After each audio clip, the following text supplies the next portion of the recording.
Bonjour Kessia. Bonjour Dani.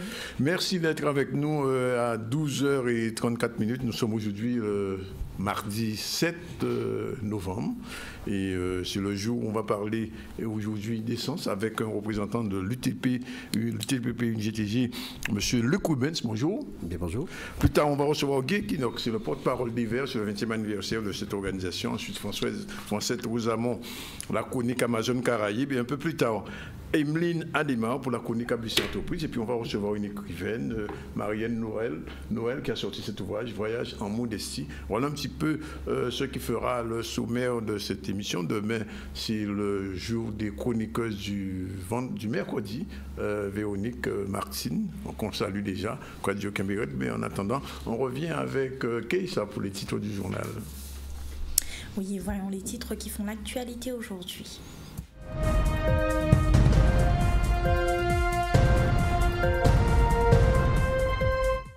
Rassemblement ce matin devant les portes de l'école Pierre Mathieu, située à Convenance. Des agents et parents d'élèves déterminés à obtenir l'expulsion du concierge accusé d'avoir eu des actes violents envers agents et parents. Un problème qui perdure depuis maintenant 7 ans.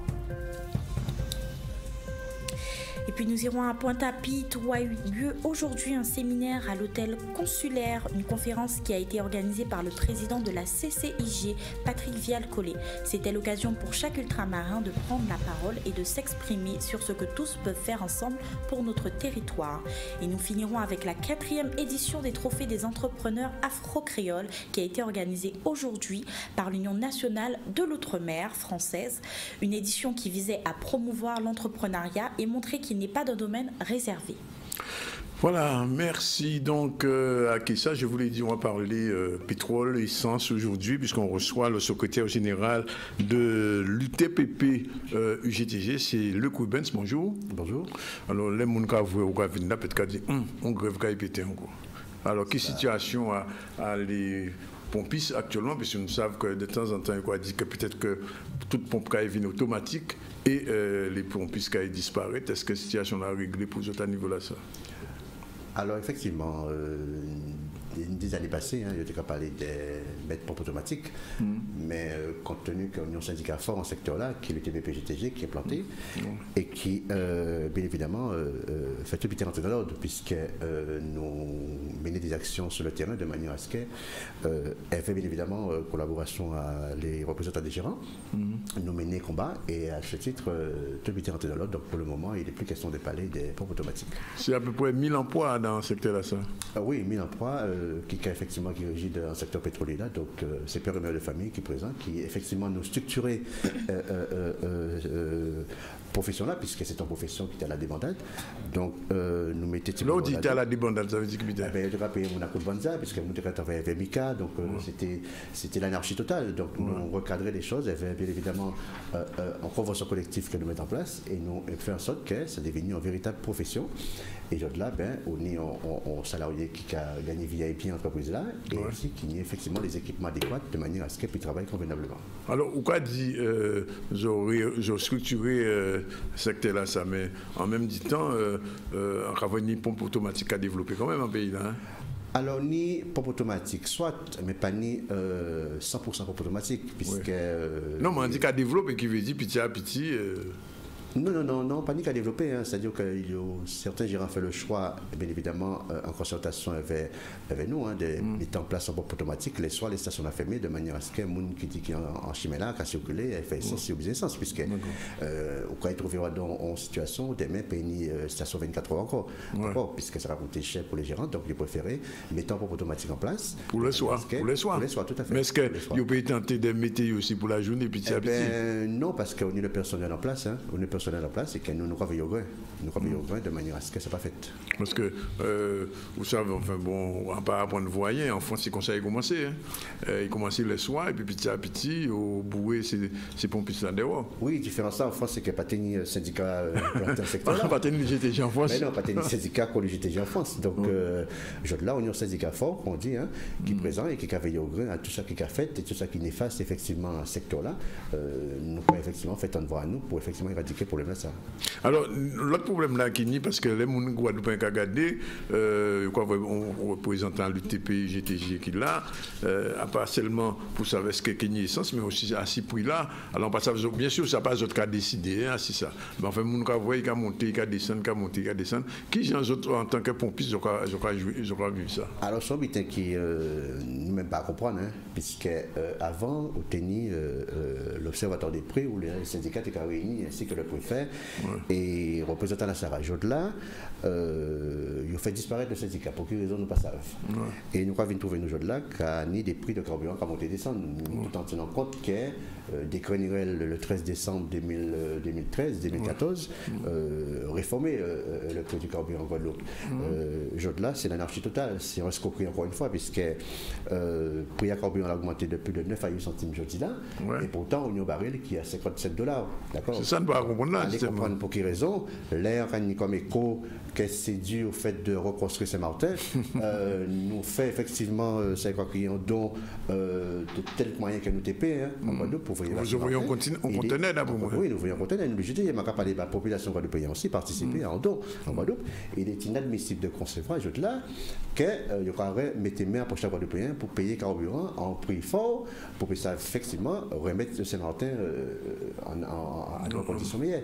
Donc pour moi, c'est un but qui n'est pas logique. Son escroquerie, et effectivement, à dans revendication, nous prochainement, nous craignons effectivement à mettre près à ça et demander le préfet compte à ce niveau-là, nous là ça.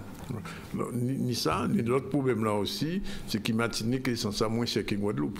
Sauf ça, de 2-3 centimes de parfois. Oui, parce que le problème à Martinique, c'est qu'il n'y a pas une convention. Donc une régie par en convention qui effectivement et qui a permis aux salariés d'être en meilleur parce que c'est richesse qui a dégagé dans des entreprises du pétrole. Donc par conséquent, il est tout à fait normal que nous aussi, nous n'y pas en nous. Et c'est de là que nous mettons en place en convention depuis 1993 où là les gérants, certains gérants qui ont essayé de respecter, là, qui fait que l'augmentation essence là, c'est moins plus élevé que Martinique. Oui. Alors est-ce que d'après M. Rubens, situation à les gérants aujourd'hui là, parce que ni gérants et ni pompistes là. Oui. Alors, des parfois, c'est les gérants qui sont en mouvement, et deux fois, c'est les pompistes. Est-ce qu'ils ont qu'à mettre d'accord ou bien chaque bête a fait qu'à créer pour nous maillot? Alors, chaque monde a défendu les terrains. Chaque monde a défendu les terrains. Nous, particulièrement, nous allons défendre dans nous parce que nous en bas de l'échelle, quasiment. Nous en bas de l'échelle, donc nous allons défendre intérêt à nous. Et intérêt à nous, c'est quoi? C'est normalement, chaque année, nous amenés à faire ces coquilles NAO. Il est vrai que depuis 6 ans, nous n'avons pas fait NAO. Nous obtenons effectivement. Alors, pour les gens qui passent ça, c'est une négociation annuelle obligatoire. Annuelle obligatoire. C'est une négociation annuelle obligatoire qui permettait nous de discuter depuis 2016, voire 2015. Et nous réussissons effectivement à obtenir en signature le 4 juin. D'accord. Donc, ça prouvait quand même que le secteur pétrolier, donc implanté le secteur, le TPP-GTG, capoté manœuvre pour le personnel, puisque on dit on va de l'échelle, donc les gérants connaissent seul butin, c'est gérer l'agent et puis oublier le personnel. Donc si effectivement nous pas posons une revendication, il y a des gens qui disent de propre le personnel, de quoi. Parce que notre souci qui a été bien véhiculé aussi, c'est que ni pompistes, mais ni nous aussi cachaillés sans cela aussi. Alors est-ce que c'est même catégorie là, c'est même créneau là, ou bien chaque monde là différent? On veut dire c'est mon gars dans ces grands camions là cachaillés sans cela. Alors je crois qu'il y a des transporteurs, parce que c'est l'union des l'UTTP, c'est ça. Oui, c'est produits pétroliers. On travaille de produits pétroliers affiliés à syndicat GTG. Bien sûr. Et on est des transporteurs qui effectivement aussi affiliés à d'autres syndicats qui les GTG. Donc, il y a quasiment les mêmes conventions que nous. Hein. D'accord. Des petits détails. Pas les mêmes salaires. Pas les mêmes salaires. Ils sont plus élevés. Plus élevés, tout à fait. C'est une question de risque, c'est ça? Il y a une question de dangerosité, effectivement, un risque qui prend en compte. Ouais. Et donc, Jodla, puisque décidé ici de contrer pratiquement les différentes fédérations et unions à l'UGTG, qui, Jean l'UTPP, j'ai analysé la situation sociale à Guadeloupe jeudi jour. Alors, situation sociale à Guadeloupe, en Guadeloupe, désastreuse, hein, peut dire, parce que nous tous savons, et la loi Macron-Jodla pas joué en faveur des salariés. Donc, son démantèlement à tous les acquis et toutes les conventions que nous, Goumeba et depuis tantôt, qui a remonté à plus de 20 ans, voire 25 ans, où là, Macron a décidé effectivement de réformer le Code du travail. Donc, ça nous a dit Jodla, nous conscients que la situation n'a pas meilleure, mais c'est à nous, ça travailler, de donner les moyens, de manière à ce que nous protéger, ça nous a gagné. Et c'est ça nous que fait dans les jours à venir, dans les mois à venir.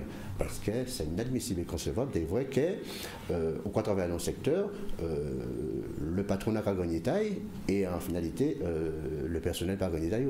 Donc pour moi, ça est illégal, c'est anormal. Donc nous devons de manière à ce que nous protéger effectivement acquis que nous avons et conventions collectives que nous signons depuis 1993. Alors, l'air a dit ça, ça veut dire ils sont en train de travailler pour préparer un mouvement, pour mettre tout le monde dans la rue, là, comme on a dit, et voici les revendications des autres qui vont se témoigner, c'est ça? Alors, c'est un chemin? C'est pas forcément qu'on va dire. Ouais. Nous, en secteur pétrolier, là, nous savons qu'il faut nous organiser nous et nous qui organiser nous. Ouais. De manière claire et nette. Alors, là, on ni organiser et mobiliser. Alors, là, on va dire organiser, c'est quoi changer mobiliser aussi? Nous pouvons organiser nous pour nous mobiliser. D'accord. L'organisation là, qui a passé avant mobilisation. D'accord. On peut pas faire mobilisation là et après. Si on pas organiser. Ouais. Donc, nous pouvons organiser nous par des réunions d'information, des assemblées générales, parce que nous avons des problèmes en secteur là. Nous avons des problèmes qui ont posé en secteur là. Ouais. Donc, il n'est pas concevable de rester tranquillement là, de regarder les problèmes là et pas répondre, pas régler. Ouais. Donc, nous pouvons organiser nous par des assemblées générales, des réunions d'information, de manière à ce que nous réglions les problèmes qui existent en situation. Qui est le principal problème de revendication à les pétroliers, enfin, pompistes, jeudi jour, dans la situation actuelle à la Guadeloupe? Alors, déjà, c'est vrai que nous disons que nous commandons qui ça l'argent, mais ça capital. Hein, oui. Parce que c'est capable de vivre. Je dois voir effectivement qu'il y a carburant là. Là, regardez que nous signons un accord le 4 juin 2017 et qu'en augmentation de carburant, Vinfet avait en si fort prix de 9 à 8 centimes. Ouais. Pour moi, accord là, nous n'a pas servi grand-chose. Oui. Donc, nous obligés de révéler la donne et de manière à ce que nous ayons demandé encore un peu plus, de manière à ce que nous soyons en conditions de vie décente. Ouais. Et aussi, les problèmes des contrats aidés.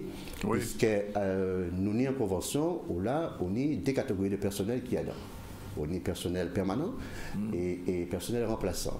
Mais là, à Cravine savent, malgré l'accord que nous signons là, peut-être que tort de para représentant les gérants, pas fait travail là ou pas information là qui était faux là pour les gérants, t'es arrêté effectivement de prendre les contrats aidés, puisque nous voulons arrêter les problèmes d'auto-entrepreneurs. Jodla a constaté qu'on a un problème de contrat aidé en station-service. Et l'article 41 de la Convention, qui a bien dit, on est droit à des catégories de personnel, permanents et remplaçants. Donc, ces stations-là qui ont des contrats aidés à il est clair que nous qui faisons une affaire pour nous arrêter les problèmes de contrat aidé. Alors, en cas un exemple simple, ou quand on naissance toute la journée, pompiste, mais en cas voir dans des certains côtés, ces pompistes-là, ils ont masse en figure, d'autres côtés, pas ni. Est-ce que ça a son but, son revendication, sur comment déjà 10 jours, ou alors c'est ce que bon, c'est comme ça, on va décider de mettre en masse en figure? Alors, la décision de mettre en masse, c'est la méthode du travail, forcément, qui permettait effectivement aux salariés-là de porter en masse par rapport à l'au-delà. À l'au-delà. Ouais. Mais il n'y a pas tout le monde qui fait les potés. Il n'y a pas tout le monde qui, effectivement, qui a dans. Mais il y a un problème de santé, ça a posé aujourd'hui jour. Pour on travaille qui toute la journée dans l'au-delà, est-ce que ça peut agir en l'air ou bien? Bien sûr que oui, puisqu'elles sont en matière dangereuse. Donc, il est évident que carburant là, automatiquement, sont en matière plus dangereuse, donc ça a posé un problème de santé, ça c'est sûr. Donc, qui fait que là, on voit les salariés des masques, c'est parce que la médecine du travail conseille de porter masque, effectivement, parce que. Mais au niveau à l'UTP, je ne peux pas arriver à la revendication là, ça? Non, nous ne pouvons pas arriver à ça, parce que nous pouvons des retours au niveau de salariés qui ont cas de figure là, ça. Les salariés, bien évidemment, qui nient, c'est des salariés qui ne sont pas affiliés à l'UTG. Ah, ça veut dire que mon l'UTG pas à mettre masque là? Non, on n'a pas dit ne pas mettre masque. Non, c'est ça qui a posé comme problème qui peut soulever dans l'instance à l'UTP-PGTG, pour nous, nous pouvons prendre en considération. Mais demain, là, effectivement, qui est posé, nous ne pouvons pas en considération, puisqu'il va être droit de santé dans l'être humain. D'accord, donc nous ne pouvons pas négliger ça. D'accord.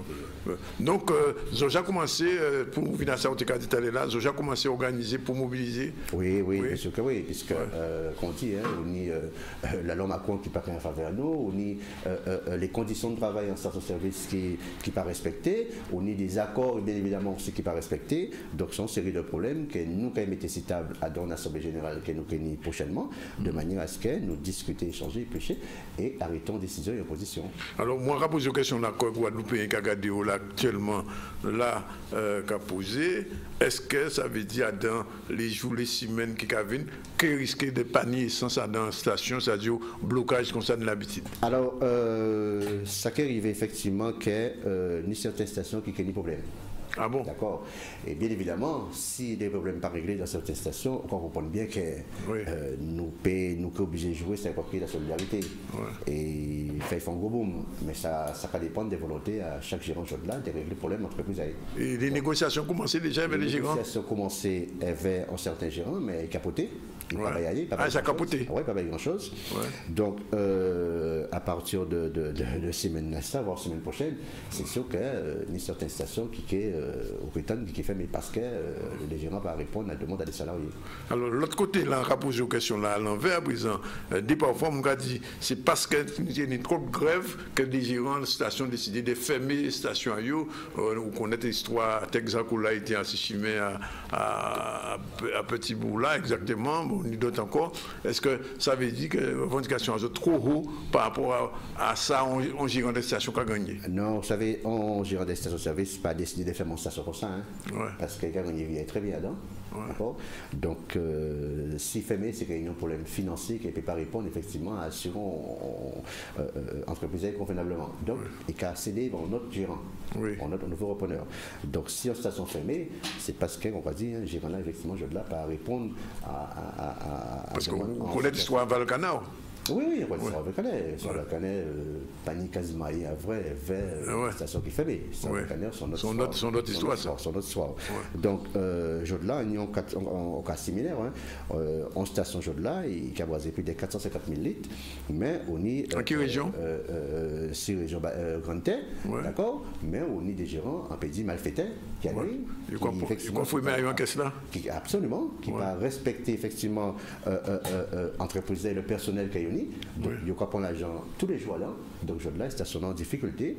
Quand il est arrivé, c'est forcément liquidation entreprise économique. Parce que d'autant plus qu'elles sont une station qui a donc, en cas de figure, qui a un redressement, d'accord, et qui a donc un redressement prolongé sur une durée de 10 ans. Mais malgré cela, mais c'est pas avoir conscience, il y aura une première question à tout va et il y aura fait des affaires à eux. Ça tient compte qu'on y compte à la compagnie là, on y compte à le personnel, on y compte à les dettes sociales. Malgré tout ça, il n'y a pas encore conscience. Donc après, station là, bien évidemment, qui est liquidée. Ça, c'est engagement. Ou dit, on peut aller là en TV ou venant là, ou dit, parfois, les stations qui étaient fait cette qui 24 heures sur 24 en nuit, quand il y a de moins en moins de stations comme ça en Guadeloupe. Absolument, puisque ça n'est pas très rentable, gérant là. Donc, il est obligé, à un moment là, ça, fermer. Il est obligé de fermer la nuit et passer à une ouverture de jour. Ils ont d'accord avec ça, l'UGTG? À partir du moment où nous avons un remplacement personnel, je n'ai pas prendre décision. Ça, c'est important pour moi, c'est le remplacement le personnel. Quel que soit les c'est-à-dire qu'il ne faut pas ni licenciement, on veut dire? Absolument pas. Absolument pas. C'est réorganiser un planning de travail de jour pour le personnel, de manière à ce que le personnel trouve contact avec l'entreprise. Parce que des stations qui ont des côtés, à 6 h du matin, ils ne sont pas ouverts, ni d'autres cas ouverts, ils sont plus bonheur. Est-ce que ça, si timing à travail là, l'air à travail là, ni aussi négociation par rapport à ça? Non, c'est des horaires. C'est des horaires fixés. Oui, on a ouvert officiel là, c'est qui putain? Ça peut être 5h30 du matin, ça peut être 6h du matin, ça peut être 6h30 du matin. C'est selon la station là? C'est en volontaire. C'est gérant-là qui a fixé? Et pour les soirs, qui est, je crois, bout? On est 21h, on est 22h, donc c'est des horaires comme ça qui arrivent, qui a fixé en station-service. Bon, c'est que dernière question là. L'impression quand même, situation là, on peut dire qu'a bougé Tibouin dans ce secteur là, ça? Et qui a bougé en quel sens? Au niveau en poids, parce qu'au sorti d'une station qui est en difficulté, ça veut dire que ni monde qui peut travailler à eux? Non, pas ni monde qui peut travailler. C'est-à-dire que cette station-là qui est liquidée, elle va être entité à gérant actuel là. Ouais. Et demain, là, il peut changer gérant. Ben, on veut dire que gérant là, vous pouvez y aller. Bien sûr, Oui. tout à fait, qu'il y a un repreneur. Donc, emploi là, pas menacé pour le travail. En temps réunion avec la direction hier, Ouais. et il y a garanti qu'effectivement, le personnel pas inquiété, et qu'il y a assuré, quel que soit ce qui est arrivé, il y a assuré salaire à le personnel, 13e mois le personnel, jusqu'à ce qu'il y ait trouvé un nouveau repreneur. Donc, il n'y a pas d'inquiétude à niveau de ça. Juste sur le dernier, vraiment dernier là, il y a regardé nous en Martinique et en Guyane, à ces canaux, c'est peut-être, bon, c'est possibilité en nous. Situation à autres les pompistes Guadeloupe, différent l'autre situation à les pompistes Martinique, on veut dire. Oui, c'est pas une comparaison. Pas une comparaison, parce que au lieu de un syndicat fort qui est implanté, qui est le TBP-GTG, Ouais. on est un syndicat qui a posé des problèmes, là pour poser des problèmes, on est un syndicat qui a fait un AO tous les ans, et on est un syndicat qui a un œil, effectivement, assis le personnel en station-service en Guadeloupe. Donc, ça pas en comparaison avec Martinique. Rappelez-moi, on a voyagé en 2013, 2012, 2013, on a terminé une convention à station-service Guadeloupe en Martinique. Il y a une méthode de travail, une méthode d'engagement et de pratique pour le TPC avait été en place. Malheureusement, il n'y a pas une méthode en placard pour entendre parler d'elle. Donc aujourd'hui, il y a mal loti. Si il y a mal loti, c'est faute à eux, c'est faute à les salariés martiniques, puisque il n'y a pas croire dans eux-mêmes, il y a une capacité, puisqu'en vrai. Parce qu'il fait des blocages pendant longtemps. Oui, j'avais des combats terminés, il y a une capacité, mais malheureusement, soit effectivement, il n'y a pas croire dans ce qu'on fait, ou il y a une crainte quelque part, mais au moins, il fallait réagir. Oui, peut-être que le patron a plus fort, là. Ça aussi. Mais incident, nous avons débrouillé nous de manière ou d'une autre à faire respecter le droit, puisque, qu'on dit, Union syndicale fort qui implante un secteur-là à 80%, 90% même, donc qui fait que aujourd'hui, tout ça va passer bien, mais bon, il est vrai qu'il y a aussi des problèmes internes qui ont posé constituer dans certaines stations, et dans les jours à venir, ces stations-là, ça, forcément, ils ont quelqu'un qui est bloqué parce que le patron n'a pas à répondre. On peut dire qu'il y a ces stations-là pour mon région là pour voir. De toute façon, tout le monde nous regarde. Il va arrêter caché. Donc, pour nous, c'est mettre en place, de manière à ce qu'ils répondent à toutes les revendications que les salariés posent en station-service. Luc Benz, nous disons merci de venir, de t'exprimer ici, là, et expliquer Guadeloupe une position à syndicat ou situation à l'Épompis. Nous, à l'émission là, nous allons continuer donc vers le GTG font l'entour des différents problèmes qui nous avons souvent trois mondes, ce quatrième là, le GTG qui n'y d'autres, puisqu'il faut ne pas lever le bâtiment aussi.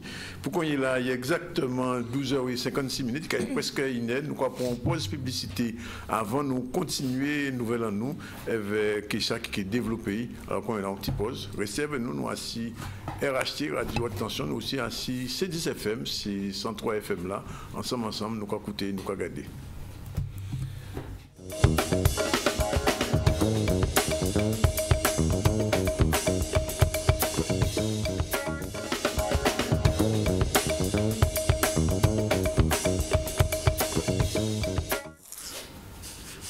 Dans le gros sens.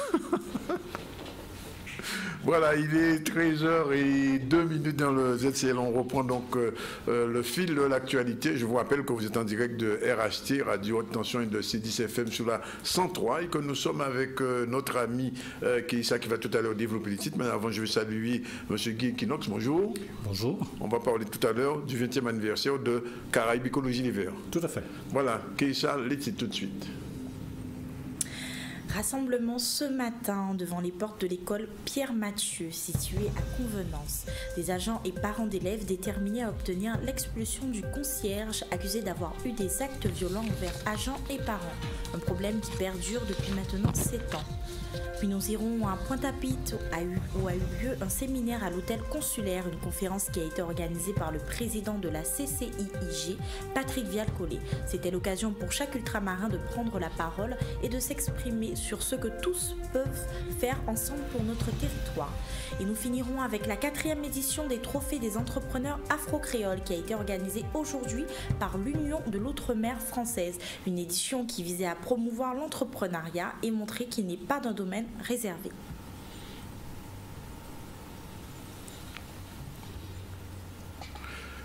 Voilà, mais tout de suite, question, on va aller voir ce qui se passe à l'école Pierre Mathieu. Je crois qu'il y a un problème sérieux avec le concierge. Effectivement, rassemblement ce matin à Bémao devant l'école Pierre Mathieu de Convenance. Parents d'élèves et agents de l'école se sont mobilisés devant l'établissement qui voit à ce jour ses portes fermées. Ils veulent l'expulsion du concierge, un quinquagénaire agent de la mairie de Bémao. On lui reproche des agressions verbales et actions violentes envers les élèves et personnels. Cet homme n'exerce plus sa profession au sein de l'école, mais il résiderait encore. Un problème qui dure depuis plus de 7 ans. Reportage Maxime Morel. Manifester depuis, c'est parce que c'est un incident qui fait lundi qui a fini à aggraver les choses, parce que depuis 7 ans ça a duré et que gardien là qui n'est pas gardien encore, mais qui est logé là, qui a insulté nous, qui a harcelé nous, qui a dit nous des bêtises et que là maintenant que nous ne pouvons pas supporter encore. Nous en mouvement depuis hier, Jordan nous va continuer et que là les enseignants ont décidé de soutenir nous aussi parce que eux aussi sont confrontés à problème que nous aussi nous avons subi, ça nous avons vivre là, eux aussi ont la même situation que nous. Nous arrivons à un stade où nous n'a pas calé encore, il n'est pas bon. Et là nous dit stop. C'est pour ça que nous tous, avec ces agents-là, nous mettons debout pour nous combattre. Oui, écoutez, nous sommes là en tant qu'organisation syndicale, déjà pour soutenir ce mouvement qui visiblement est un mouvement d'une grande intelligence. Hein. Il y a une situation qui est d'une grande clarté. Cette école souffre de la présence d'un agent de la commune qui ne serait pas normalement habilité à y être. Donc nous attendons que les choses se passent de façon sereine, constructive et intelligente. En réalité, il faut que toute personne prenne ses responsabilités, et à commencer par la mairie. Donc nous sommes là aujourd'hui pour voir jusqu'à quel point on va essayer de gérer ça dans un premier temps, et afin que toute l'équipe éducative puisse retrouver une vie sereine. Voilà, il est tout juste 13h06 dans le ZCL en direct, le canal 10 de RHI de C10FM. Alors, juste deux petites informations avant de donner la parole à M. Guy Kinox. Alors, je vais vous faire savoir que vous vous souvenez qu'en mars 2017, il y avait une délibération prise par Harry Chalus pour la taxe sur les produits pétroliers, demandant donc au conseil départemental de reverser cette taxe, et ça avait fait une polémique. Le tribunal administratif vient d'annuler la délibération. C'est une information que je tenais à vous donner, et donc probablement dans les jours qui viennent, on aura la suite de cette opération, de cette affaire, puisque probablement la région pourra se pourvoir en appel. Deuxième information, je rappelle que la semaine prochaine, l'Union des journalistes et des médias de la Guadeloupe s'envolera pour le congrès de l'Union de la presse francophone qui cette année se tient à Conakry en Guinée. C'est une délégation de 10 journalistes guadeloupéens qui se déplacera de Pointe-à-Pitre jusqu'à Conakry en passant bien sûr par Paris. Nous aurons bien sûr l'occasion d'y revenir puisque le porte-parole de l'Union des journalistes et des médias de la Guadeloupe, Jean-Claude Roth, sera notre invité dans les jours qui viennent. Voilà, c'est dit. On va maintenant parler de Caraïbes Écologie Les Verts, puisque c'est le 20e anniversaire de cette organisation politique. Pour cela, nous recevons, je vous l'ai dit, Guy Kinox. Bonjour. Bonjour. Comment se portent les Verts en Guadeloupe? Est-ce qu'ils sont bien verts ou bien est-ce qu'ils sont en train de jaunir? Bah, écoutez, les Verts se portent bien, de mieux en mieux. Oui. Et puis, comme vous venez de le dire, si nous fêtons notre 20e anniversaire, cela veut dire que nous... Vous êtes en pleine jeunesse. Oui, c'est une nouvelle jeunesse. Et si nous sommes là pendant 20 ans, c'est que ça a été une nécessité et un besoin, parce que ce n'est pas évident d'exister. Nous avons tenu 20 ans et là nous sommes partis encore pour 20 ans. 20 ans encore, oui. Alors est-ce qu'en 20 ans, les Guadeloupéens ont pris conscience des notions importantes d'environnement? Je ne parle même pas de biodiversité, on en parlait hier, mais au moins de l'environnement. Est-ce que vous avez le sentiment qu'aujourd'hui, le Guadeloupéen sait qu'il ne doit pas balancer des canettes de bière dans la nature, qu'on doit préserver son environnement? Eh bien, c'est notre combat au quotidien. C'est un combat difficile, c'est une lutte acharnée. Effectivement, le Guadeloupéen n'a pas encore pris conscience de ces petits gestes qui peuvent sauver la nature et d'abord lui, ses conditions de vie. Parce que quand on regarde bien, nous sommes fautifs de par notre comportement, notre fonctionnement. Et nous, à Caraïbes Écologie Les Verts, nous pensons maintenant qu'il faut changer notre méthode d'éducation. Oui. Il faut peut-être aller davantage vers les enfants, davantage vers les établissements scolaires pour initier ces enfants à apprendre les bons gestes. Et quand un enfant vous dit maman ou papa, il ne faut pas faire ça, eh bien les parents retiennent beaucoup plus facilement quand un adulte vous dit il ne faut pas faire ça. Oui. Voilà, c'est un petit peu cette nouvelle pédagogie. Nouvelle pédagogie que nous comptons mettre en place pour sensibiliser davantage notre très chère population.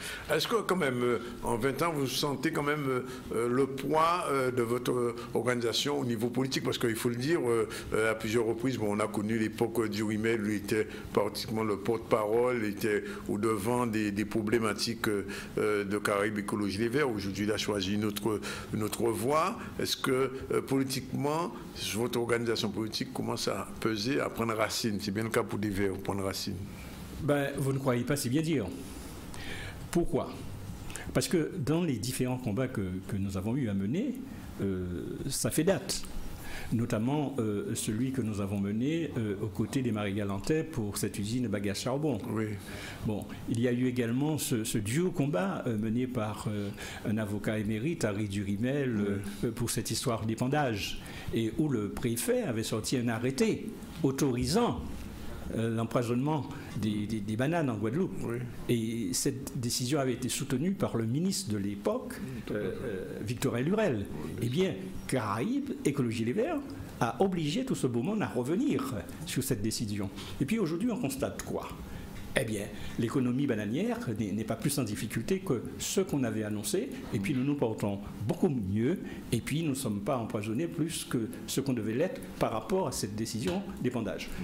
Ensuite, vous avez par exemple le damoiseau à l'époque qui déversait dans la mer, à la baie du Moule, tous ces rejets, ce qui causait un problème de pollution énorme. Et là encore, Caraïbes Écologie Les Verts a dû intervenir au cours d'un combat musclé, mais nécessaire.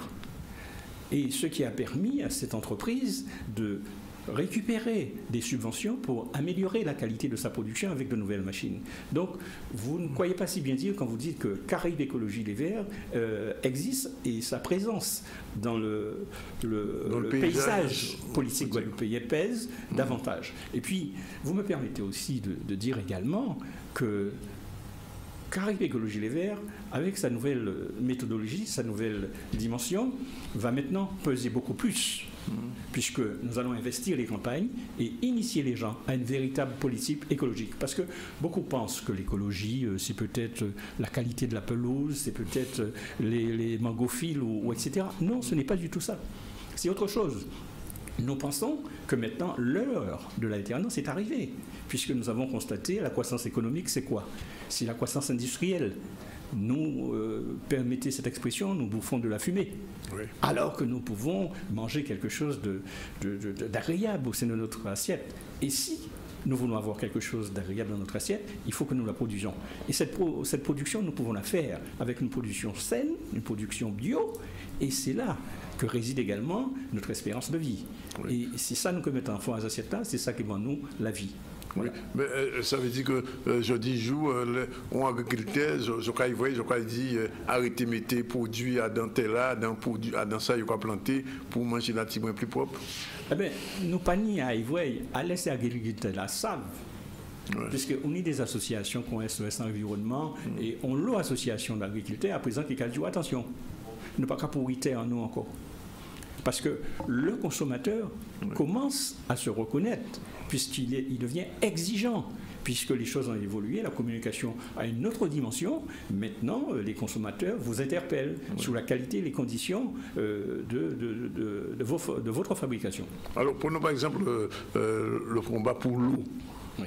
Hier, je recevais la présidente de la commission biodiversité et environnement de la région, je parlais de Mme Gustave Diduflo, qui nous disait que la région pesait de tout son poids pour pouvoir reprendre ce dossier et le mener à terme.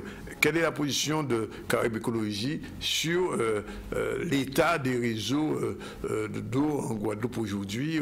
Et je ne parle même pas de la question du prix, c'est encore une autre problématique. Eh bien, ça fait 20 ans que nous alertons la population, les politiques, les socioprofessionnels sur la qualité de l'eau. Eh bien, jusqu'à maintenant, on n'a pas l'air de nous entendre. Eh bien, il a fallu que les choses arrivent, que le bobo soit là pour qu'on prenne conscience. Mais ce n'est pas aujourd'hui que Caraïbes Écologie Les Verts a dit attention, il se passe quelque chose. Alors, je vais vous citer un exemple, pas plus tard que ce matin, qui a été dit au niveau des radios internationales. En Guadeloupe, nous perdons 50% de cette production d'eau. Oui. Alors que la norme européenne exige 8%. Ouais. Donc en Europe, on ne tolère qu'une perte de 8%. En Guadeloupe, nous perdons 50%. Cela démontre combien et comment nous sommes en retard. Mais alors, c'est un vieux dossier. C'est un vieux dossier. Et on peut s'interroger sur nos politiques. Ont-ils, à l'époque, vraiment pris au sérieux cette situation, malgré que Caraïbes Écologie Les Verts les avait alertés? Alors, depuis quelque temps, vous savez, quand une campagne arrive, tout un chacun se sent autorisé à dire on va faire ci, on va faire ça, et on prend conscience que nous avons un problème d'eau. Mais c'est un problème qui ne date pas d'aujourd'hui, et je pense que si on avait la volonté sincère de régler le problème de l'eau en Guadeloupe, nous organisons suffisamment de manifestations de tout genre. On aurait pu déjà récolter les fonds nécessaires pour faire le nécessaire à ces besoins que nous avons au niveau de l'eau. Alors avant de parler des festivités, si on peut parler comme ça, de ce qui a été prévu pour célébrer ce 20e anniversaire, je ne peux pas ne pas vous poser la question, Guy Kenok, vous êtes au conseil municipal de Pointe-à-Pitre, dans l'opposition. C'est une ville qui connaît des difficultés financières qui ont été un petit peu stigmatisées, soulignées, même fléchées, on peut dire, par la Chambre régionale des comptes. Quelle est, au sein de cette municipalité, votre position aujourd'hui sur ce qui a été dit? Nous avons reçu ici M. Bangou il n'y a pas très longtemps, qui nous disait que le déficit n'était pas de 56 mais de 34 millions et qui disait que Pointe-à-Pitre pourrait s'en sortir sans être obligé d'augmenter l'impôt qui est déjà assez lourd dans cette ville. Alors, je dois vous avouer la vérité. Aujourd'hui, je n'étais pas venu pour vous parler de Pointe-à-Pitre. Non, bien sûr. J'étais venu pour vous parler d'une information gaie. Oui, bien sûr. D'une information qui apporte de la réjouissance. Tout à fait. Et là... Je vous attriste? Oui. Vous enfoncez le couteau dans la plaie. Et croyez-moi que c'est une... Parler de Pointe-à-Pitre aujourd'hui, j'ai mal. J'ai très mal. Parce que j'ai grandi à Pointe-à-Pitre, comme beaucoup d'autres Pointois. Je vis à Pointe-à-Pitre, comme beaucoup d'autres Pointois. Mais je suis quand même déçu. Quand je vois ce qu'est Pointe-à-Pitre aujourd'hui, je n'explique pas cette situation. Et je vous parle vraiment avec quelques éléments que je ne peux retenir dans ma voix. Cela exprime, je ne dirais pas mon chagrin, mais l'intensité de ma douleur. Vous savez, quand j'ai fait mon premier voyage à Paris, les Parisiens m'ont demandé d'où je venais. Et j'étais heureux de leur dire que je venais d'une ville, Pointe-à-Pitre, qui était le poumon économique, qui était le phare de la Guadeloupe, où le soir on se baladait tranquillement, où il y avait des magasins qui... le soir de Noël ou les jours de fête étaient éclairés à longueur de nuit. Eh bien... c'était il y a longtemps, ça. C'était il y a longtemps. Oui. Et voir Pointe-à-Pitre aujourd'hui, je suis malheureux. Je suis vraiment malheureux. Alors, vous avez parlé de la Chambre régionale des comptes. Eh oui, effectivement. Il y a une bataille de chiffres entre 53, entre 22, entre 7 et 11. Oui. Jusqu'à maintenant, j'ai refusé d'entrer dans ce combat parce que je pense que Pointe-à-Pitre mérite autre chose. Alors, mais cependant, j'ai été l'un des premiers, notamment ici, à signaler qu'il y a quelque chose qui ne tourne pas rond. Oui. Et rappelez-vous ce slogan, est-ce qu'on nous prend pour des cons? Oui. Bon, je l'ai dit également sur une radio concurrente, en disant qu'il y a quelque chose qui n'allait pas et que les chiffres n'étaient pas bons. On ne m'a pas cru. Bon, j'ai peut-être eu tort d'avoir 2-3 années d'avance. Oui, vous avez eu tort d'avoir raison avant tout le monde, c'est ça? Mais oui, j'ai eu tort d'avoir raison avant tout le monde. Mais enfin, c'est pas ça le gros du problème. Moi, j'espère de tout cœur que les choses vont revenir à Pointe-à-Pitre. Et d'autant plus, nous avons eu la semaine dernière, il y a environ peut-être 10 jours, une belle communication sur Pointe-à-Pitre dans 30 ans. Oui. Bah, je veux bien y croire. Pourquoi pas? Il faut espérer. Mais d'ici là, est-ce qu'on va administrer à Pointe-à-Pitre, je ne sais pas quel remède pour pouvoir ressusciter? Donc j'espère que d'ici là que les choses vont aller, mais j'ai quand même peur pour ma ville. Bien. Alors, on va revenir à l'objet même de après cette petite parenthèse sur Pointe-à-Pitre et sa situation économique. Revenir un peu sur l'activité de Caraïbes Écologie l'hiver. Et on ne peut pas ne pas se pencher un petit moment sur la pollution au chlordécone et cette lettre ouverte que vous avez faite à la population et aux parlementaires. C'est aussi un combat que vous menez de longue haleine. Ah, tout à fait, tout à fait. Le chlordécone, c'est un gros problème. Alors, nous avons sollicité les politiques afin de porter le plus haut possible notre démarche. Et je dois vous dire également que nous soulevons un problème qui est grave. Savez-vous qu'il est interdit à tout individu d'aller chez le médecin et de dire au médecin « je voudrais faire des analyses pour savoir quel est le taux de chlordécone que j'ai dans le sang oui. ». Vous avez cette possibilité pour savoir quel est le taux de graisse ou la quantité de graisse que vous avez dans le sang. Vous avez cette possibilité de demander au médecin « je veux mesurer la quantité de sucre que j'ai dans le sang ». Tout ça, ce sont des poisons, dit-on. Oui. Mais le chlordécone, on ne l'annonce pas comme un poison, et c'en est véritable un. Oui. Alors, aujourd'hui, on n'a pas la possibilité de demander au médecin, on veut mesurer le taux de chlordécone qu'on a dans le sang, c'est interdit. On est quand même propriétaire de notre corps. Bien sûr. On a la possibilité de demander les examens que nous souhaitons. Eh bien, au jour d'aujourd'hui, on n'a pas le droit. Et puis, vous voyez, les laboratoires, les cabinets médicaux, les hôpitaux se garnissent de malades. Oui. Et on ne sait pas jusqu'à quand ça va durer. Donc voilà un petit peu pourquoi nous nous battons, parce que c'est une situation qui ne peut plus durer. Oui. Et c'est un combat que vous allez continuer à mener? Jusqu'à maintenant, parce que la Commission européenne a reconnu l'égalité de notre combat.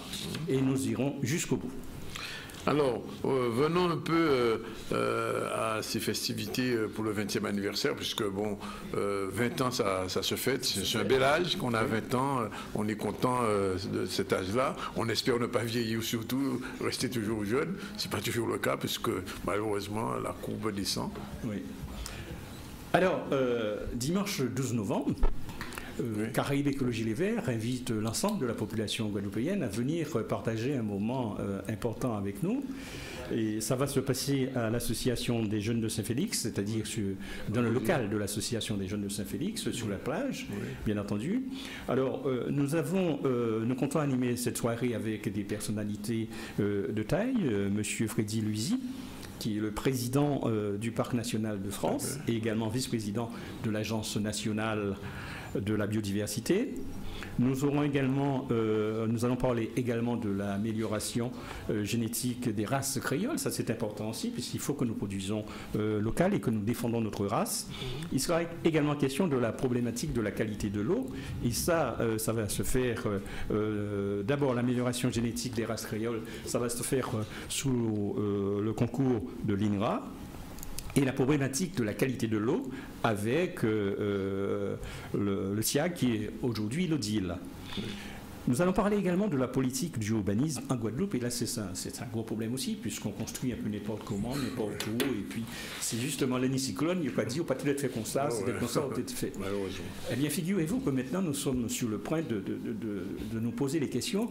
À l'époque, est-ce qu'il n'y a pas bien moyen de construire comme on a fait à l'époque? Oui. Et là, nous aurons monsieur Tapinois, Jean de son prénom, qui est un architecte des PLG, qui viendra nous faire la démonstration quel type de construction nécessaire aujourd'hui. pour nous. Et puis nous aurons bien sûr la possibilité de se restaurer sur place, nous avons tout prévu. Et si vous êtes accompagné de vos enfants, nous avons également des professionnels d'encadrement qui seront heureux de les accueillir et de les encadrer pendant tout ce moment. Il faut savoir aussi qu'il y aura une vingtaine d'exposants qui seront sur place et qui n'auront pas manqué de vanter les mérites de leurs produits made in Guadeloupe. Faites à case. Oui, tout à fait, faites à case. Bon, alors donc c'est rendez-vous à partir de quelle heure, le 10? Alors, le 12. Le 12, pardon. Le 12, rendez-vous à 10h. Oui. Dès 10h. Oui. Voilà, donc nous attendons tout le monde. Et on pourra se sustenter sur place. Hein. On pourra boire et manger. Et manger. Ouais. Et puis, surtout l'après-midi, on pourra se détendre. Oui. Il y aura une prestation de quadrille. Ah. Prestation de begin, danse moderne, et puis Gokala qui est là aussi. Ah ben, tout genre. Voilà, nous avons tout prévu. On vient en tenue décontractée ou en tenue stricte, veste et cravate? En tenue, vous là qui est bien là. On sera en pleine nature. Oui. Et puis je dois vous signaler également que nous organisons cette journée avec la participation des associations Campèche et SES Environnement.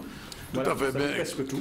Nous réservons l'affaire pour le 12. Le 12. Mais écoutez, Guy Kinox, merci en tout cas d'être venu nous parler de des 20 ans de Caraïbes Écologie Les Verts. On voit que c'est une organisation qui tient la route, tout à fait, évidemment, et qui est sur tous les combats sur l'écologie, sur la vie quotidienne des Guadeloupéens. On vous souhaite bon succès le 12 et puis vous revoir dès que l'actualité le méritera.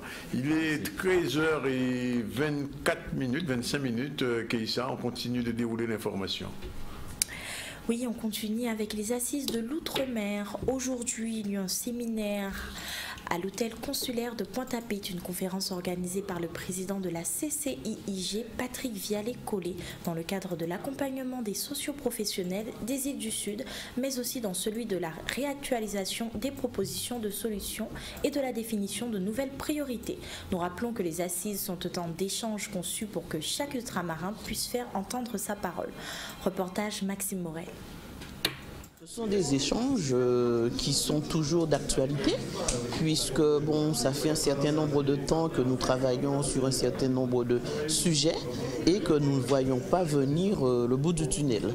Et c'est pour cette raison qu'avec les assises de l'outre-mer, nous avons décidé, avec bien entendu le collectif des îles du Sud, nous avons décidé d'accompagner ce collectif-là pour que le travail soit encore plus concluant et pour que nous puissions mutualiser aussi les travaux. Nous avons tout de suite saisi les élus de Désirade, Terre de Haut, Terre de Bas et Marie-Galante et les socioprofessionnels pour que nous puissions ensemble réactualiser nos propositions que nous avons faites en 2009 lors des États généraux de la Guadeloupe et des assises des îles du Sud. Réactualiser nos propositions, nos 30 propositions pour la performance et l'excellence, et aussi dégager nos priorités. L'idée aujourd'hui, c'est de venir donc justement pour prendre part à cette première journée afin que nous puissions amener ces informations donc pour les professionnels de l'île et nous mettre en œuvre donc sur les différentes thèmes donc, qui sont, comment dirais-je, évoqués donc, dans les contenus. C'est tout à fait important de rencontrer ceux qui font l'économie d'une manière générale. C'est tout à fait important de changer avec ceux qui font l'économie des îles du Sud, parce que sans économie, il n'y aura pas d'île. Sans économie, il n'y a pas de département. Sans économie, il n'y a pas de commune.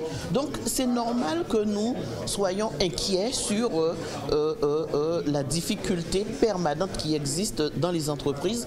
Et c'est normal de consacrer une partie importante de l'économie à ces assises de l'outre-mer.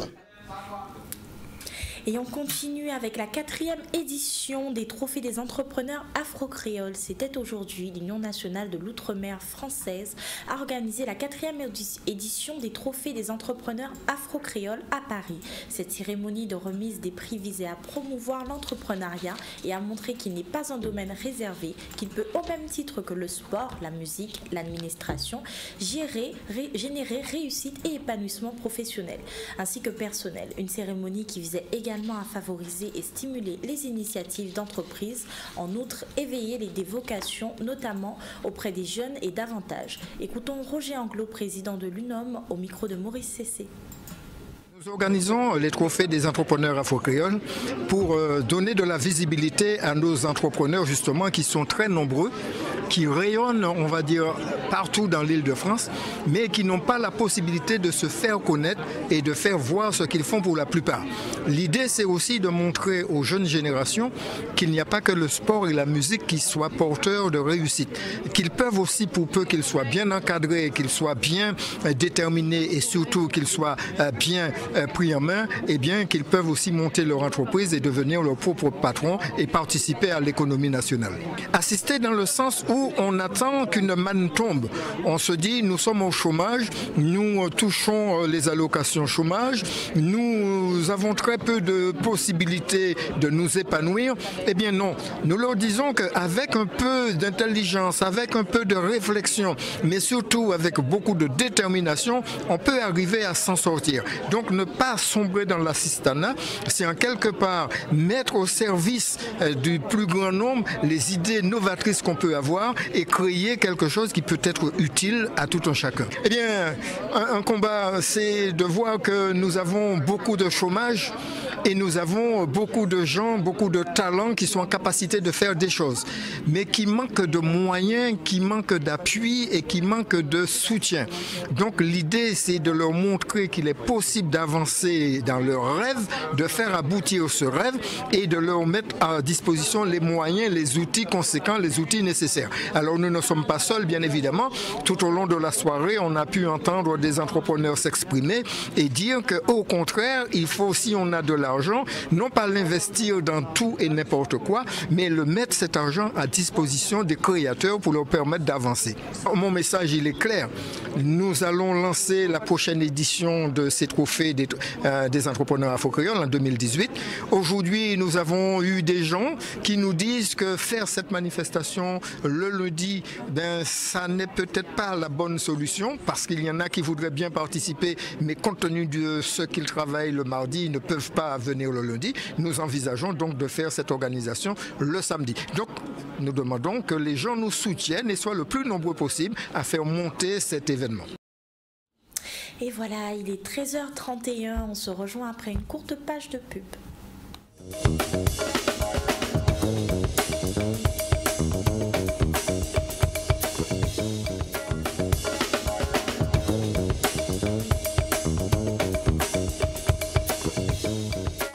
Voilà, il est 13h42, on se retrouve avec nos chroniqueuses du jour, Francette Rosamond, bonjour. Bonjour, bonjour Amazon Caraïbes et l'ABC des entreprises avec notre amie Emeline. Bonjour Emeline. Bonjour Daniel. Très rapidement, un rappel des titres avant de tomber, partir en Guyane, un spécial Macron. Et là, c'est notre ami Keïssa, c'est à vous. Rassemblement ce matin devant les portes de l'école Pierre Mathieu située à Convenance. Des agents et parents d'élèves déterminés à obtenir l'expulsion du concierge accusé d'avoir eu des actes violents envers agents et parents. Un problème qui perdure depuis maintenant 7 ans. Puis nous irons à Pointe-à-Pitre où a eu lieu aujourd'hui un séminaire à l'hôtel consulaire. Une conférence qui a été organisée par le président de la CCIIG, Patrick Vial-Collet. C'était l'occasion pour chaque ultramarin de prendre la parole et de s'exprimer sur ce que tous peuvent faire ensemble pour notre territoire. Et nous finirons avec la 4e édition des trophées des entrepreneurs afro-créoles qui a été organisée aujourd'hui par l'Union nationale outre-mer française. Une édition qui visait à promouvoir l'entrepreneuriat et montrer qu'il n'est pas d'un domaine réservé. Voilà, merci donc à notre ami Keïssa. Et tout de suite, je le disais, on part en Amazon Caraïbes. Tout de suite, le générique et puis on retrouve Francette qui est déjà là. C'est parti. Pas de générique, bon, le générique ne part pas. Ah ben, on va partir sans générique. Francette, rebonjour. Il est trop beau, c'est pour ça. C'était trop beau. Francette, alors, la semaine dernière, M. Macron était là-bas, en Guyane. Ouais, ça fait bon, déjà... ça défile, hein, il faut le dire, depuis quelque temps. Hein. Guyane, au Sainte, hier, c'était à Saint-Martin, c'était donc le Premier ministre français. Quelle a été la situation en Guyane quand vous êtes arrivé, quand Macron est arrivé? Ben, en fait, en Guyane, Guyane, il s'est passé la chose suivante. Dans le cadre des 22e conférences des régions ultrapériphériques, où il y avait M. Juncker en personne, donc président de la commission qui était présent, M. Macron est venu, notre président, et a eu comment dire, un peu pour regarder comment les choses avancent dans ce territoire-là. Et effectivement, il a fait des annonces, mais assez incroyables et qui concernent aussi nos territoires. C'est pour ça que quand j'ai vu arriver M. Édouard Philippe, le Premier ministre, aux Antilles, Martinique-Guadeloupe, je me suis dit, il va nous raconter des trucs précis par rapport à ce qu'a déclaré notre président de la République. Et puis, à ma grande déception, il est resté très stratosphérique dans ses réponses. Bon, c'est certain que M. Gibbs, donc le président de la collectivité de Saint-Martin, qui était d'ailleurs en Guyane, donc qui avait eu déjà un certain nombre d'assurances, notamment par rapport aux millions qui allaient lui être fléchés pour pouvoir reconstruire son île blessée. Donc voilà, je suppose que M. Édouard lui a confirmé les montants qui lui avaient déjà été dit en Guyane, et il lui a aussi annoncé qu'il y aura des hauts fonctionnaires qui seront à côté de lui, comme en Guyane, à côté de la collectivité, pour pouvoir il s'agit de recadrer tout le monde. Voilà, aider à mettre en mouvement tout ça, parce qu'effectivement, il y a un constat, et d'ailleurs en Martinique également, que les nouvelles collectivités ne parviennent pas à prendre leur démarrage, notamment administratif, pour pouvoir dépenser les sommes et puis faire que le bien-être de la population soit réel. Parce que je pense que c'est ça qui était vraiment apparent en Guyane, c'est que 6 mois après les événements d'avril, alors qu'il y a eu des accords de Guyane qui ont été signés, jusqu'à présent, il y a peu de choses qui ont avancé, sinon ceux sur lesquels devait travailler l'État. Et tout le reste, c'est un peu à l'arrêt parce que il y a un problème de gouvernance et que les Guyanais ont un peu de mal à se parler entre eux et à se mettre à travailler autour de vrais projets. Par exemple, il y avait, lors des accords de Guyane, un pôle qui concernait la petite enfance. Là, le président a annoncé 40 millions d'euros pour ce pôle, parce qu'il faut savoir qu'en Guyane, au niveau des micro-crèches et des crèches pour accueillir les enfants, il y a 300 places, alors qu'il en faudrait immédiatement pour les enfants nés, donc qui sont déjà nés, 3000. Il en manque 3000. Donc, il y a un vrai besoin. Mais, et là, c'est un problème qui concerne toutes les micro-crèches aux Antilles. Les dossiers sont montés avec des ratios qui concernent la France continentale, c'est-à-dire tout le matériel est importé, la plupart des produits utilisés, etc. Or, ce qui veut dire que si les ratios continuent à être utilisés sont ceux qu'on utilise pour la France, ces structures sont de toute façon déficitaires. Dès le départ. Ouais. Donc là aussi, il y a des vrais sujets à porter, et c'est pas pour demain, c'est pour tout de suite. Donc, Monsieur Édouard Philippe est passé, il a fait une rentrée à Saint-Martin, c'est bien. Mais bon, on est dans une phase de très grande transformation, et tout le monde dit, en fait, en tout cas c'est la réponse classique que j'ai entendue aussi bien en Guyane que durant les passages en Martinique, en Guadeloupe et à Saint-Martin, qu'il y a bientôt les assises qui sont censées être la période, ou en tout cas permettre de remonter, de poser les nouvelles relations entre les régions européenne au-delà des océans, comme on aime dire maintenant, et l'Europe et la France. Mais je pense que là maintenant il faut se mettre au boulot et que ça change vraiment, quoi. D'accord. Alors, du point de vue des décisions qui ont été prises, vous le disiez tout à l'heure, j'ai même vu Mme Bourrel-Nassertin se féliciter d'une décision qui avait été prise en Guyane sur la recentralisation. Par exemple, voilà un vrai sujet, recentralisation de la gestion du RSA, du revenu de solidarité active. Ça a été annoncé en Guadeloupe, en Guyane, 150 millions d'euros quand même, mais quid pour la Martinique, la Guadeloupe et le reste et puis à Mayotte également, ils l'ont dit en Guyane, mais quid pour le reste des territoires. Et là, pareil, peut-être que dans les relations directement avec les élus, ça a été dit, mais ce serait pas mal que tout le monde le sache, parce que ça veut dire que l'État remet la main sur un sujet qui est vraiment central et qui déséquilibre les finances des collectivités. Donc, c'est pour ça que je dis vraiment, Monsieur Emmanuel Macron a fait des annonces très importantes en Guyane. Et c'est quand même un peu léger, enfin un peu ça manque un peu de substance, on dira, dans son programme pour savoir qu'est-ce que ça va devenir, qu'est-ce que tout ça, comment tout ça sera mis en mouvement. Oui. Surtout qu'au niveau de l'Europe, M. Juncker et certains députés ont très clairement pointé qu'il y a des insuffisances par rapport à l'État dans ces régions-là et que même si l'Europe déverse des milliards sur les RUP, si les RUP n'ont pas un appareil éducatif qui fonctionne, n'a pas un appareil de santé qui fonctionne, n'a pas un appareil de migratoire, de sécurité qui fonctionne, les fonds européens ne servent à rien. Et ces trois sujets-là qui sont centraux c'est bien l'État français qui est responsable, c'est pas l'Europe. Donc c'est pour ça que vraiment cette rencontre en Guyane a été un moment de vérité où chacun était devant ses responsabilités. C'est pour ça que on attend un peu plus d'efficience en tout cas dans la manière que l'État français gère ses routes françaises, quoi. Juste un dernier mot très rapidement avant de passer à chronique ABC des entreprises. Les Guyanais, comment ils ont ressenti cette visite globalement? En fait, moi je pense que comme a dit Monsieur Adams, le député Adam qui remplace Madame Berthelot, ce qu'a dit le président est de nature à apaiser les populations honnêtes. Oui. Les populations qui se disent, là maintenant, l'Europe s'engage, maintenant il faut se mettre à travailler. Mais ceux qui sont, disons, qui zigzolent, et qui avaient l'habitude peut-être de prendre leur onction ou leur ponction, comme vous voulez, au passage, ils doivent se faire un peu de cheveux. D'ailleurs, j'ai trouvé ça très intéressant d'observer un peu les gardes rapprochés.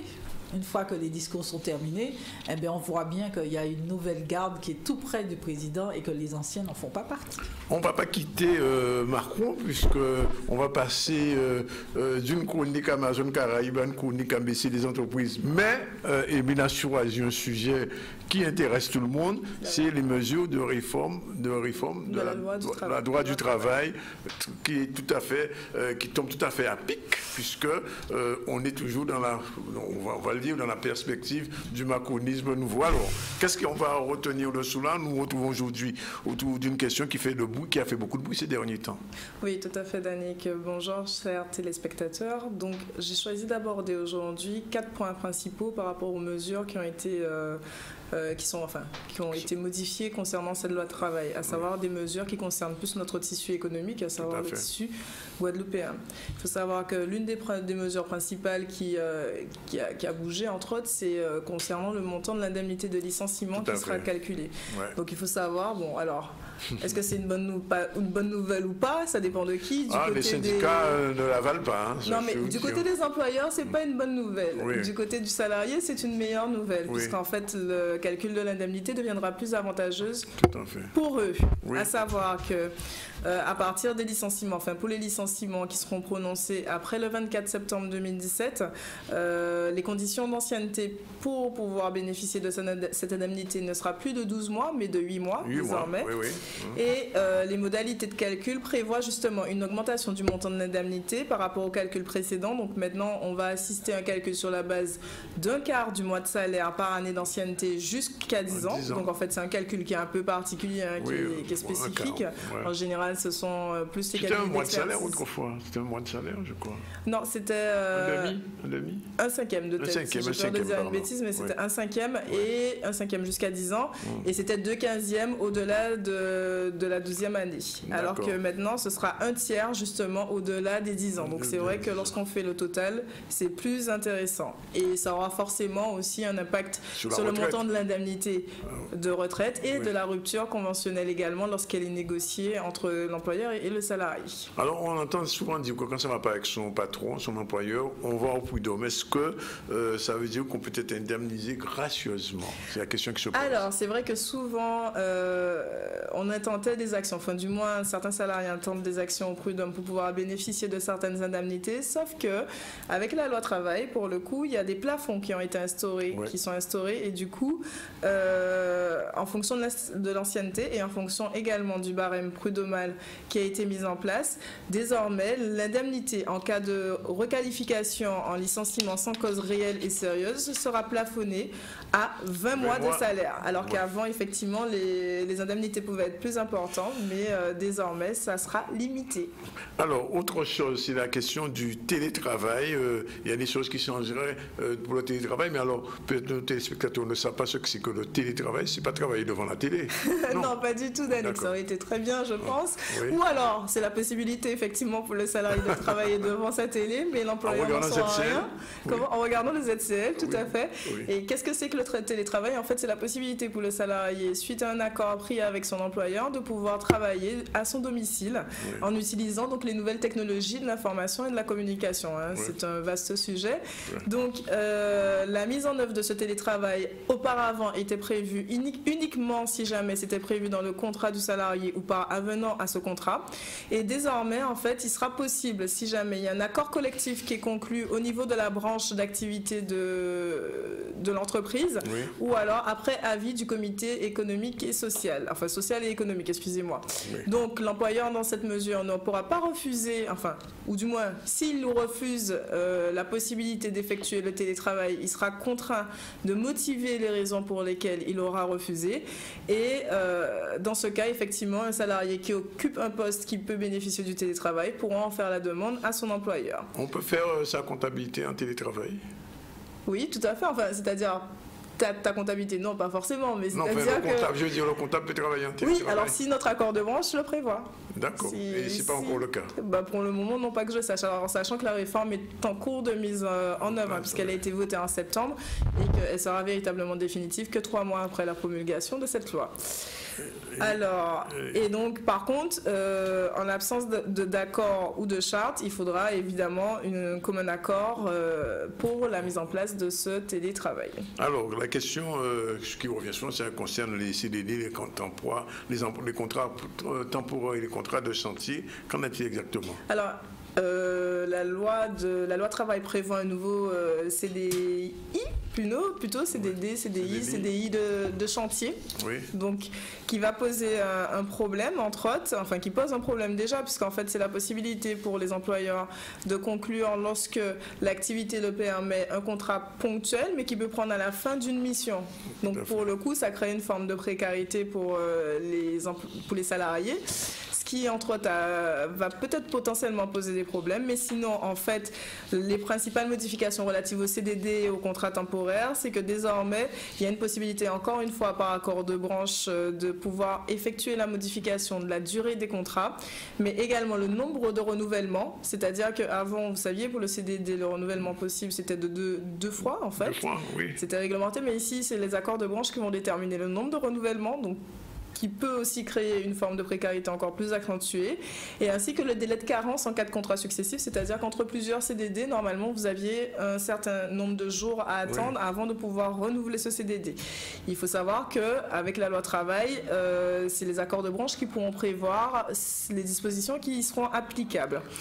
Et par contre, effectivement, il y a une atténuation de l'obligation de délai, enfin de transmission d'un contrat, d'un CDD dans le délai de 2 jours, parce qu'il faut savoir que, Danick, quand vous concluez un CDI avec un salarié, vous avez la possibilité de même ne pas rédiger de contrat. Ah bon? Oui, cette personne a peut-être embauché, elle n'a pas de contrat.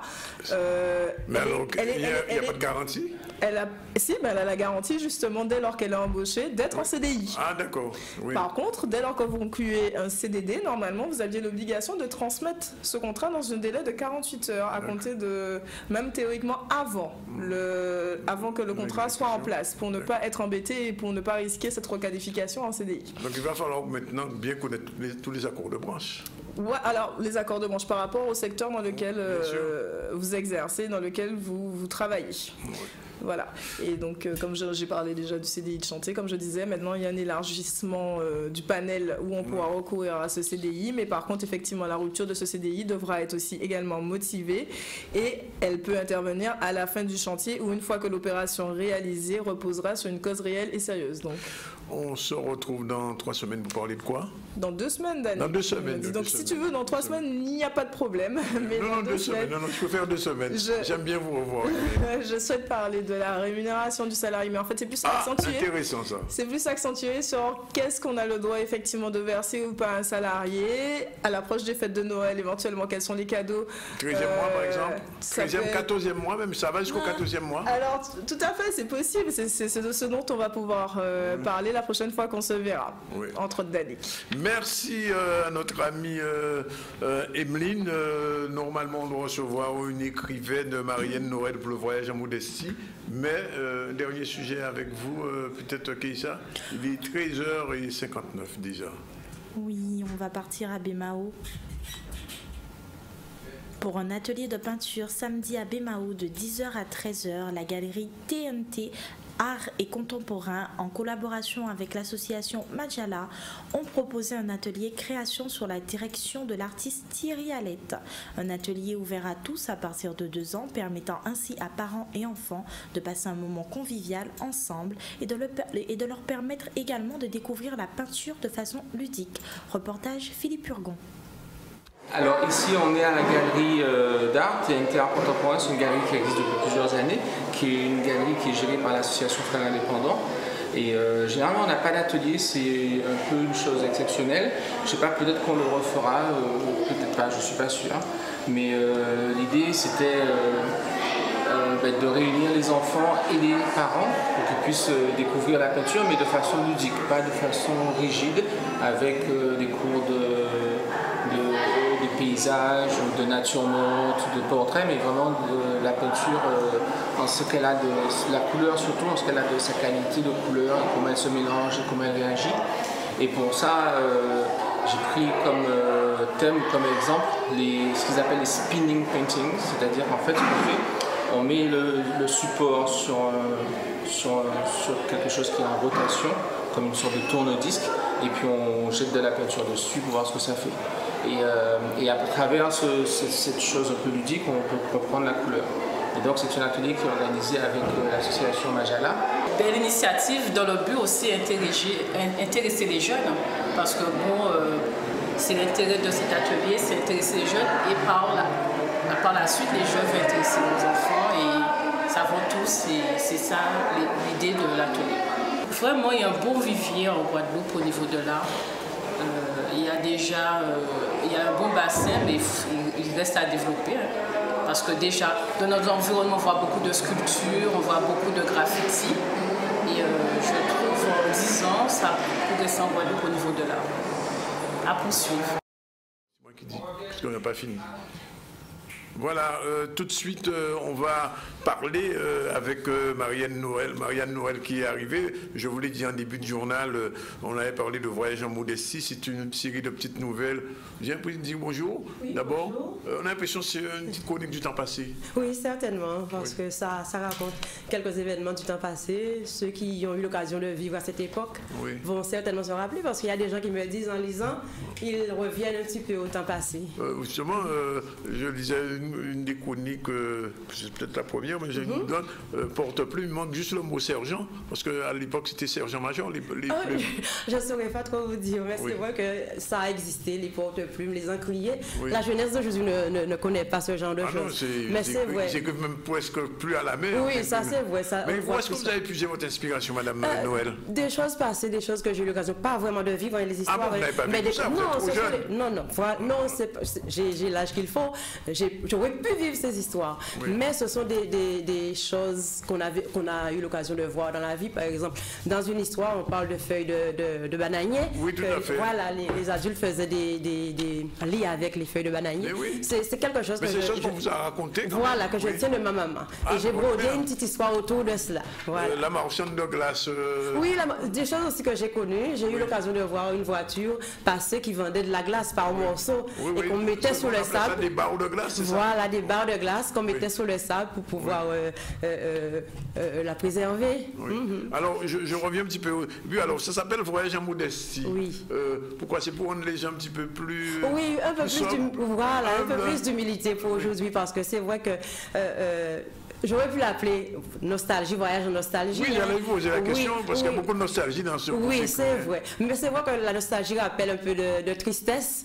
Donc je me suis dit, je ne vais pas mettre nostalgie, je vais mettre modestie pour nous rappeler un petit peu plus d'humilité dans la vie parfois. Qu'est-ce qui vous a mis sur l'écriture? Oh, ça fait depuis longtemps, hein, j'ai eu l'occasion de sortir 2 recueils de poèmes et cette fois je me suis dit que je fais des petites histoires, je raconte des petites histoires. Mais ça fait longtemps, depuis ma plus jeunesse, hein, j'écris. C'est tout naturel. Et ce mode d'écriture, parce que votre écriture est très, très vivante quand même, qu'est-ce qui vous a inspiré? Je veux dire, vous avez des écrivains qui ont été un petit peu, qui ont penché la balance? Certainement. J'ai eu l'occasion de lire beaucoup de Marie Scondé, en fait, quelques Marie Scondé. J'ai lu aussi du Gisèle Pinault aussi. Oui, j'ai lu. Ma lecture est éclectique quand même parce que j'ai eu l'occasion de lire d'autres ouvrages qui viennent d'un peu partout. Le dernier ouvrage que j'ai relu il n'y a pas longtemps, est connu à cette adresse, donc c'est vraiment un écrivain différent encore, donc ça vient d'un peu partout. Alors, ce qui manque peut-être un petit peu, alors, on a quand même, en lisant votre ouvrage, on a quand même une vision d'une Guadeloupe un petit peu passée. Oui. D'accord? Il manque un petit peu de créole. C'est vrai. On me l'a fait remarquer. Oui, je pense. On me l'a fait remarquer parce qu'il y a des choses que j'aurais pu dire en créole. Voilà, effectivement. Oui. Même quelques petites expressions comme ça. Mais c'est un choix littéraire. Oui, peut-être que c'est un choix, mais peut-être que ça ne m'est pas venu forcément à l'esprit parce que je me suis dit que c'est pour un public, c'est pour le tout public. Oui. Je voulais que tout le monde puisse comprendre. Mais c'est vrai que j'aurais pu mettre quelques expressions créoles et mettre la traduction dessous. Certainement. Et même pour certaines nouvelles, ce sont des nouvelles. Oui, ce sont des nouvelles. Ce sont des dizaines de pages. Certaines nouvelles auraient pu avoir des titres de proverbes. Oui, aussi. Mais ce sera pour l'avenir, pourquoi pas. Ça veut dire que vous êtes parti là, voyage en écriture, là, on peut dire? Oui, parce que j'aime bien écrire, c'est ma passion. Je fais ça pour le plaisir. Oui. En tout cas, on vous remercie d'être venu. Oui, merci de m'avoir accueilli. Je rappelle que demain, vous faites une signature. Voilà, séance de dédicace à la librairie antillaise située à d'Estrélan, de 15h, voilà, de 15h à 18h. Oui, et vous écrivez, alors c'est la dernière question, quand vous écrivez un ouvrage comme ça, vous l'écrivez pour des plus jeunes ou même pour des plus anciens? Mais je pense que c'est pour tout le monde, parce qu'au départ, c'est vrai que j'ai pensé aux plus jeunes, mais je me suis dit qu'il faut absolument que les adultes lisent cela, pour que les adultes expliquent certaines expressions, certaines choses aux plus jeunes, parce qu'il y a des choses que les plus jeunes ne connaissent pas du tout dans cet ouvrage-là, donc c'est pour tout le monde. Je pense que ça peut intéresser un adulte comme un enfant. Je pense que c'est un ouvrage pour connaître un petit peu cette Guadeloupe, cette transition vers une Guadeloupe ancienne, vers une Guadeloupe d'aujourd'hui. Enfin, je ne vous cache pas, quand j'ai lu l'ouvrage, je n'ai pas tout de suite vu qu'il écrivait, mais je me disais, mais c'est une dame qui doit avoir 80 ans qui écrit ça. Finalement, non. Non, pas encore. Mais quand même, il y a des choses dont on se rappelle, hein, parce que ce sont des choses qu'on a vécues, que j'ai eu l'occasion de vivre, certains détails. Et puis, on fait des histoires autour de cela pour enrichir. On attend la suite. Oui, il y aura certainement une suite. Oui. Il y aura une suite? Oui, certainement. Alors, Voyage en modestie, si vous ne l'avez pas, je vous conseille de jeter un coup d'œil sur cet ouvrage. Et je pense même à des enseignants qui pourraient, à partir de cet ouvrage, indiquer à leurs élèves un petit peu cette Guadeloupe qu'on a entre parenthèses et qui reste vivante. En tout cas, Marianne Noël, merci d'être venue. Merci de m'avoir reçu à Canal 10. Voyage en modestie, signature demain à Mediastor, c'est à la librairie antillaise. À l'Estrélan, de 15h à 18h. 15h à 18h. Merci. Voilà, merci d'avance. Il est 14h07, on a un petit peu débordé, mais il fallait recevoir Madame Noël et c'était important pour cet ouvrage, lui donner un petit peu, comme on dit, lui donner un petit peu de force pour que les Guadeloupéens connaissent. Et je rappelle quand même, je ne l'ai pas dit, justement, la couverture du livre est particulière puisqu'on voit mon charrette à bœuf. Avec un rétroviseur, pardon. Voilà, avec un rétroviseur. Voilà, c'est fini. On vous salue, on vous retrouve demain pour une nouvelle édition du ZCL avec bien évidemment l'équipe habituelle. Voilà, il est 14h08. Nous bout de fois ça. Nous allons manger, nous allons retrouver nous demain.